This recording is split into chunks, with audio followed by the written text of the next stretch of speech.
Hey, welcome back to the Disney Plus Celebrity Challenge, and today we have The Curious Case of Dolphin Bay. This is a 2022 Disney Channel movie, I guess. Is it Disney Channel? It feels Disney Channel.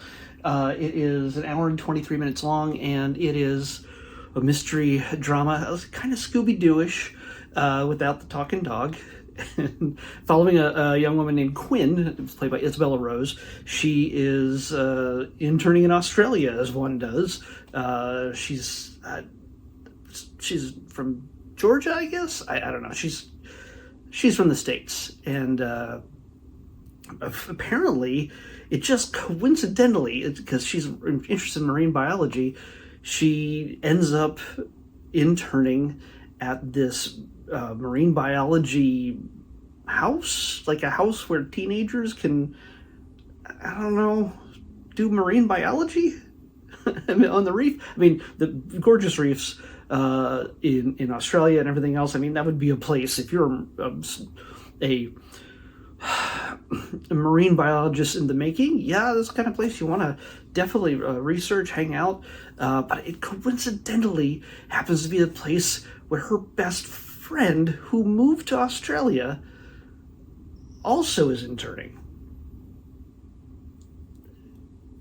That moment made me think that this is like a sequel to something? Like, do we know these kids from another series, like a Disney Channel series or a different series of movies or something? I tried to find something on that. I can't figure it out.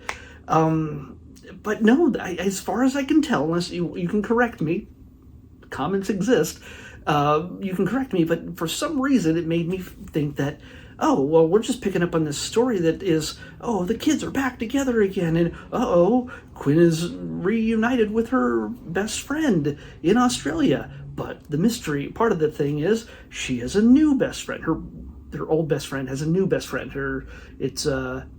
I guess it's Daniela. She has a new best friend named Jennifer. And because I guess she moved to Australia for school or something, or her parents, something or other. And the whole thing plays out like an uncomfortable romantic triangle. I know that's not the intent, but the way they talk to each other, I realize I'm not a teenage girl and I don't know how teenage girls express these kind of things. Like, I thought you were my best friend. Like, they seem like they're 15 or something like that. Like, they're not like 11. I don't think so. They seem fairly mature, but I mean, but not mature. They're kids, and like every time they have it's like they broke up. That's the way best friends can be, I suppose. But she's just really jealous. Quinn is really jealous at the fact that Daniela introduces Jennifer as her new best friend. Just say girlfriend. I mean, there's no indication. Oh yeah, and then when they start checking into the house, when they get to the house, they're like, "Hey, we figured, Quinn, you could have the room with the view. Us two girls, we're sharing a room." If this was taking place 10 years later in their lives, yes, this would be a romantic triangle. I'm just saying. But it's a kid's movie. It's fine. It just, to me as an adult, and I'm not trying to be dirty about it or anything. There's nothing lascivious about it. There's nothing unseemly. It's not like that at all. It's just, there seems to be some sort of metaphor going on here. Either way, yeah. They're not, maybe in the script originally, and they're just like, maybe tone this down. I don't know. But they kept enough of it. Again, I'm just presuming completely. I do not know for sure. And yeah, but that's not even the real mystery. They're hanging out there at this house. It's the three girls and a guy, a boy who likes to treasure hunt and dance. You can't. Yeah, it makes no sense. But hey, kids are just having fun. That's what kids do. I am old, and I do not know how kids carry themselves these days. Now, just to say there's anything wrong with that, just, it just seems unusual.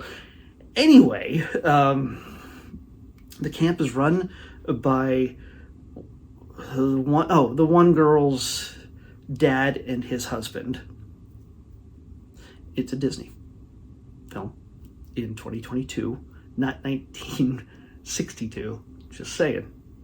It is, what else? Oh, there's a caretaker who kind of does a bunch of different jobs, and he has connections to everything, and he's the guy who greets everybody and tells ghost stories.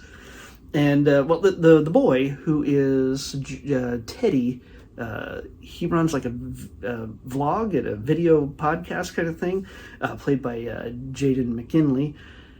And he is trying to find a lost treasure from his family from over 200 years ago that was researched by a local who died 50 years ago. And he's hoping to find proof of this treasure and maybe find it. And he wants to prove himself to his family. That's his motivation.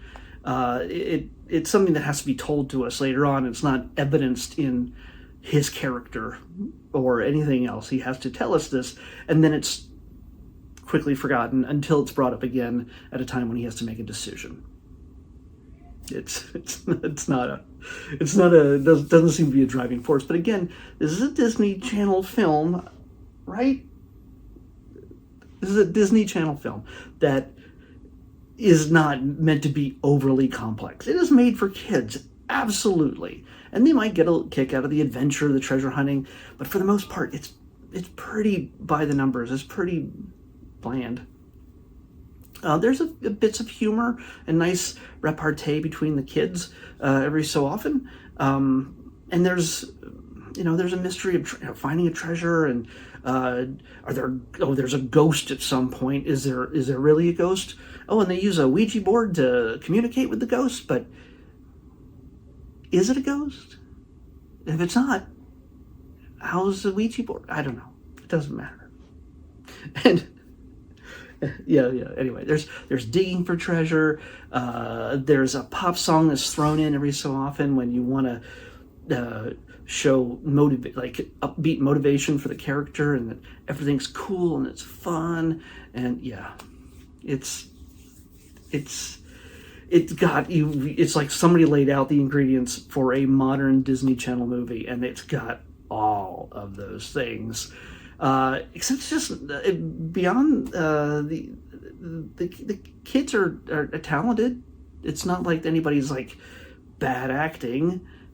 It's just I don't think it's just really. Yeah, they are 15. Quinn is 15. Yeah, so they're 15. I just saw a description. There's a villain. I'm not going to spoil anything else, really, but the villain does a whole exposition thing at the end in case you were not clear as to what he or she, what their motivation was in the whole thing.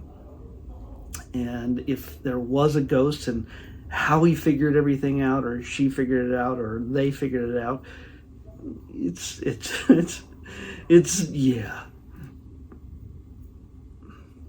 I would say it was written by AI, but that would be rude to the actual writer, Jacob Stock. It gets the job done, but it's not going to be something that's going to blow you away as an adult. Again, this is written for kids. Excuse me, no edits. And honestly, not everything is made for us, movie critic types. And it's not made for everybody, and that's all right. But they might get a kick out of. By the way, it's also fairly educational. There's enough references to threats to the marine biology, to the dolphins. Yes, there are dolphins, and there's some pretty great shots. Visually, there's some great underwater and above the water shots. Like there's a great downward shot of them in a boat, and There's lots of ecological things, mentions of climate change, of course, and then just all the things that are destroying the coral reefs that has effect on the ecosystem. And so you learn about that in the middle of getting a story about a mystery and a ghost and a treasure and all this stuff.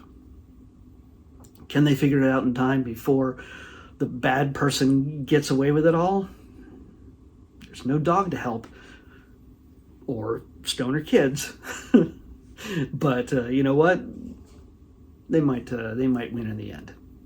You think? Anyway, I can't say that this is like. By the way, it's also not a musical, so that might have helped. I don't know. That would have probably made it worse. It's not a great film, but your kids might get a kick out of it if you've seen everything else on Disney Plus. Let's pick tomorrow's episode. Speaking of everything else, we just saw 270. You can't pick 270 again. What are you talking about? We just did 270. I set the settings were to never pick anything twice. Stop, reset settings, choose. Okay.